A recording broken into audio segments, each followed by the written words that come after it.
Hello friends, आपके अपने channel friend sports में एक बार फिर आपका स्वागत है। आज हम आपको दो तीन न्यूज़ देने वाले हैं, जो कि सबसे बड़ी न्यूज़ आ रही है कि आईपीएल अब दोबारा शुरू होने वाला है। तो आईपीएल जो अभी आपको पता है कि भारत पाक युद्ध की वजह से आईपीएल बीच में रुक गया था। तो अभी जो खबरें आ रही हैं वो ये आ रही है कि 15 या 16 तारीख से ये आईपीएल दोबारा स्टार्ट हो सकता है। अभी इसकी रूपरेखा तैयार हो रही है। जो इसका फाइनल मैच है वो 30 तारीख को या फिर 1 तारीख को मोस्ट प्रॉब्ली खेला जा सकता है, क्योंकि 1 तारीख के बाद मुझे लगता है बहुत से फॉरेन प्लेयरों की या उनकी अवेलेबिलिटी बहुत मुश्किल हो रही है। तो अब जो मेन मुद्दा ये आ रहा है कि पहला मैच कौन सा होगा। तो पहला मैच एलएसजी वाला ही होगा, जो उस दिन नहीं हो पाया था नेक्स्ट डे। और जो पंजाब और दिल्ली का मैच था, मुझे लगता है उसके बारे में अभी कुछ खास क्लियर नहीं है। हो सकता है उनको एक एक पॉइंट मिल जाए और हो सकता है वो दोबारा हो जाए, क्योंकि दोबारा होने के चांसेस इसलिए मैं बोल रहा हूँ क्योंकि अभी तक जो पॉइंट टेबल है उसको अब अपडेट नहीं किया गया है। लाइक उनको एक एक पॉइंट्स नहीं दिया गया है। तो मोस्ट प्रॉब्ली हो सकता है ये मैच दोबारा हो, लेकिन हाँ, ये मैच उसी जगह से नहीं होगा जैसे आपने उस समय देखा था कि पंजाब पहले बैटिंग कर रहा था। तो ऐसा नहीं है कि वहां से शुरू होगा, ये मैच दोबारा होगा।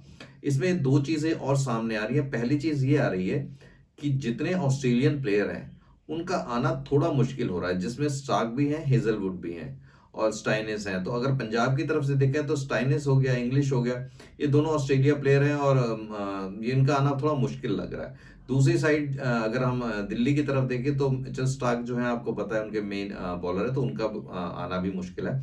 तो मुझे लगता है कि वो मैच वहां से स्टार्ट नहीं होगा, हो सकता है दोबारा, और हो सकता है एक एक पॉइंट भी मिल जाए, जिसकी वजह से मोस्ट प्रॉब्ली पंजाब को प्रॉब्लम हो सकती है, क्योंकि पंजाब को एक पॉइंट्स पहले भी मिला था और एक ये, तो उनके दो मैचेस इसी तरीके से जो कि जीते हुए मैच लग रहे थे वो मुश्किल में आ जाएगी। दूसरी चीज, आरसीबी की बात करें, आरसीबी में अभी तक हेजलवुड की बहुत अच्छी परफॉर्मेंस थी, वो एक स्ट्राइक बॉलर की तरह से उनमें चल रहे थे। तो मुझे लगता है कि अगर हेजलवुड नहीं होंगे तो आरसीबी की बॉलिंग को भी कहीं ना कहीं थोड़ा सा झटका लगेगा।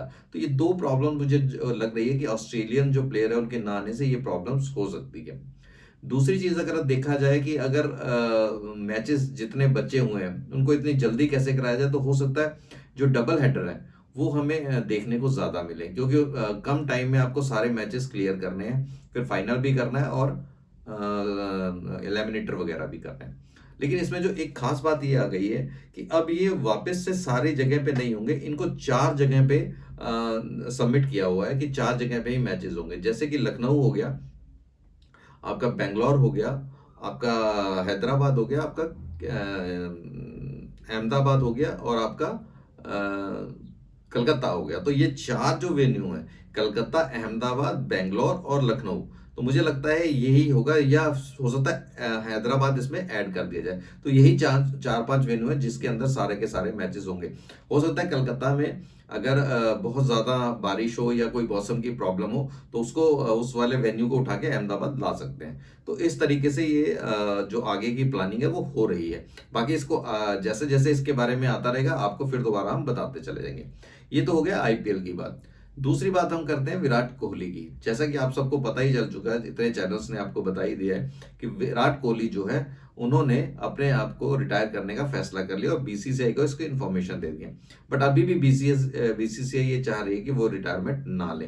देखिए उसमें चीजें क्या होती है, ऑलरेडी रोहित ने रिटायरमेंट ले ली, अगर विराट भी रिटायरमेंट ले लेते हैं, ऐसा नहीं है कि बेंच नहीं है, बेंच है, बट प्रॉब्लम ये होती है कि जैसे जैसे एक एक प्लेयर जाता है तो उसकी रिप्लेसमेंट करना आसान हो जाता है अगर एक एक करके। अब जैसे दोनों प्लेयर जाते हैं, रोहित और आपको पता है कोहली एक रीढ़ की हड्डी है इसकी इंडियन टीम की, और जो इंग्लैंड का जो टेस्ट जो होना है वो बहुत क्रूशियल टेस्ट है, आपको पता है उसकी जो परिस्थिति है बहुत मुश्किल हो जाती है। रोहित और विराट को ऑलरेडी बहुत एक्सपीरियंस है वहां खेलने का, नए जो प्लेयर्स हैं उनको थोड़ी मुश्किल आ सकती है। तो इसलिए कोशिश कर रहे हैं कि थोड़ा सा विराट टाइम दे ताकि जो नया बेंच है वो उस तरीके से काम कर सके। बाकी टाइम होता क्या है, विराट की बात मान ली जाती है या क्या होता है वो थोड़े दिनों में हमारा सारी चीजें क्लियर हो जाएंगी।